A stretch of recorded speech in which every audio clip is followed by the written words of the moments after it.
Sa iba pang balita, pabor si Senator Risa Hontiveros sa mukahing tanggalin na ang mga pork barrel fund ng mga kongresista at senador kasunod ng binuhay na tanggalan ng pork barrel fund ang mga mambabatas. Sa 2025 national budget na bulgar na may senador na nakakuha ng 10 bilyong pisong pork barrel habang may kongresistang nakatanggap ng 15 bilyong piso. Sa panayam ng DZRH News kay Senator Hontiveros, sinabi nitong mas mabuting ipaubaya na sa Executive Department ang paggasta sa pondo ng pamahalaan at ang tanging responsibilidad ng Kongreso ay tingnan kung tama ang appropriation ng budget at kung tama ang paggamit nito.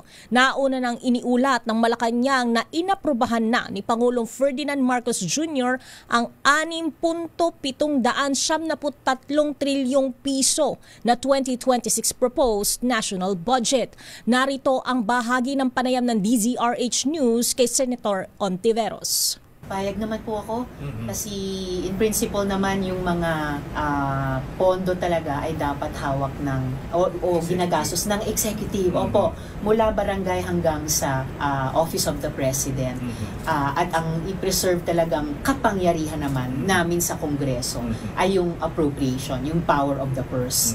Pati yung pag-examine yan ba ay nagagastos na maayos or mali. May kakampi na si Senatora Ping Lacson. Ayan. Na ayos sa pork barrel. Chap-chapan ng pork lakay.